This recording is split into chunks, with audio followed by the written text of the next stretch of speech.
ಎಲ್ರಿಗೂ ನಮಸ್ಕಾರ. ಧೀರು ಕ್ರಿಯೇಷನ್ಸ್ಗೆ ಸ್ವಾಗತ. ಇವತ್ತಿನ ವಿಡಿಯೋದಲ್ಲಿ ನಾನು ಹೇಳೋಕ್ಕೆ ಬಂದಿರೋ ಇನ್ಫಾರ್ಮೇಷನ್ ಏನಂದರೆ, ಬೆಳ್ಳುಳ್ಳಿನ ನಾವು ತುಂಬ ದಿನ ಹಾಳಾಗದೇ ಇರೋ ಥರ ಸ್ಟೋರ್ ಮಾಡ್ಕೊಳ್ಳೋದು ಹೇಗೆ ಅಂತ ಈ ವಿಡಿಯೋದಲ್ಲಿ ನಾನು ನಮ್ಮ ಮನೆಗೆ ಅಂತ ಹೇಳ್ಬಿಟ್ಟು 1/4 kg ಬೆಳ್ಳುಳ್ಳಿ ತೊಗೊಂಡು ಬಂದಿದ್ದೆ. ಅದನ್ನು ಕ್ಲೀನ್ ಮಾಡ್ತಾಯಿದ್ದೀನಿ.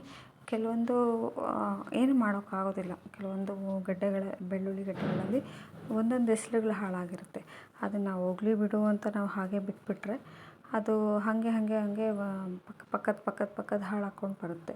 ಸೊ ನೀವು ಅಂಗಡಿಯಿಂದ ತಂದಾಗ ಒಂದು ಸಲ ಈ ಥರ ಒಂದು 5 ಮಿನಿಟ್ಸ್ ಟೈಮ್ ಕೊಟ್ಬಿಟ್ಟು ಕ್ಲೀನ್ ಮಾಡ್ಕೊಂಡ್ಬಿಟ್ರೆ ಅದು ತುಂಬ ದಿನ ಬಾಳಿಕೆ ಬರುತ್ತೆ. ನಮಗೆ ಎಷ್ಟು ಹಾಳಾಗಿದೆ ಅಷ್ಟನ್ನು ರಿಮೂವ್ ಮಾಡಿಬಿಟ್ಟು ಉಳಿದಿದ್ದನ್ನು ನಾವು ಸ್ಟೋರ್ ಮಾಡಿ ಇಟ್ಕೊಂಡ್ರೆ ಅಂದರೆ ವೇಸ್ಟ್ ಅಂತ ಆಗೋದಿಲ್ಲ. ನೋಡಿ, ಕ್ಲೀನ್ ಮಾಡ್ತಿರೋ ಮೆಥಡಲ್ಲಿ ಜಸ್ಟ್ ಯಾವ್ದು ಹಾಳಾಗಿದೆ ಅದನ್ನು ಕ್ಲೀನ್ ಮಾಡಿ ಫುಲ್ಲು ನೀವು ಒಂದೊಂದೇ ಬಿಡಿಸಿ ನೋಡಬೇಕಾಗಿಲ್ಲ.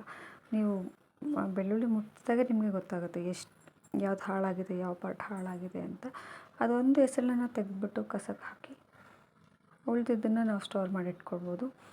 ನೀಟಾಗಿ ಒಂದೊಂದೇ ಬಿಡಿಸೋ ಅವಶ್ಯಕತೆ ಇಲ್ಲ. ಅದನ್ನು ನಾವು ಅಡುಗೆ ಮಾಡುವಾಗ ನಾವು ತೊಗೊಂಡು ಎನಿವೇ ಬಿಡಿಸ್ತೀವಿ. ಸೊ ಕ್ಲೀನ್ ಮಾಡ್ಕೊಳ್ಳುವಾಗ ಈ ಥರ ಎಷ್ಟು ಹಾಳಾಗಿದೆ ಅಷ್ಟನ್ನು ಬಿಡಿಸಿದ್ರೆ ಸಾಕು. ಸೊ ಹೀಗೆ ಮಾಡೋದ್ರಿಂದ ಬೆಳ್ಳುಳ್ಳಿಗಳು ಹಾಳಾಗೋದು ತಪ್ಪುತ್ತೆ. ಈರುಳ್ಳಿ ತಂದಾಗೂ ನೀವು ಯೂಶ್ವಲಿ ನಾನು ಹೀಗೆ ಮಾಡ್ತೀನಿ. ಸೊ ಆಲ್ಮೋಸ್ಟ್ ಎಲ್ಲರೂ ಮಾಡ್ತಾರೆ, ಬಟ್ ಕೆಲವೊಬ್ಬರು ಟೈಮ್ ಇಲ್ಲ ಅಂತ ಹೇಳ್ಬಿಟ್ಟು ಅಂಗಡಿಯಿಂದ ತೊಗೊಂಬಂದು ಹಾಗೆ ಸ್ಟೋರ್ ಮಾಡಿಬಿಡ್ತಾರೆ.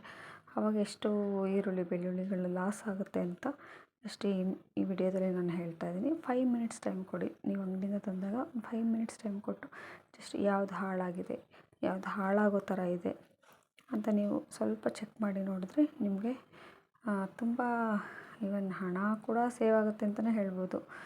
ಈ ಥರ ನಾವು ಥಿಂಗ್ಸ್ನ ಸೇವ್ ಮಾಡಿದ್ರೆ ಅದು ಹಣ ಸೇವ್ ಮಾಡಿದ ಥರನೇ ಲೆಕ್ಕ ಅಲ್ವಾ. ಹಾಗಾಗಿ ಹೇಳ್ತಾ ಇದ್ದೀನಿ. ಇಷ್ಟು ವೇಸ್ಟ್ ಸಿಕ್ಕಿದೆ ನನಗೆ. ಇದನ್ನೆಲ್ಲ ನಾನು ವೇಸ್ಟಿಗೆ ಹಾಕಿ 1/4 kgಯಲ್ಲಿ ಇಷ್ಟು ವೇಸ್ಟ್ ಸಿಕ್ಕಿದೆ. ಇದನ್ನು ನಾನು ಸ್ಟೋರ್ ಮಾಡಿ ಇಟ್ಕೊಳ್ತೀನಿ. ನನಗೆ ಯಾವಾಗ ಬೇಕು ಆವಾಗ ನನಗೆ ಎಷ್ಟು ಬೇಕಷ್ಟು ನಾನು ಕ್ಲೀನ್ ಮಾಡಿಕೊಂಡು ಸಿಪ್ಪೆ ಬಿಡಿಸ್ಕೊಂಡು ಯೂಸ್ ಮಾಡ್ತೀನಿ.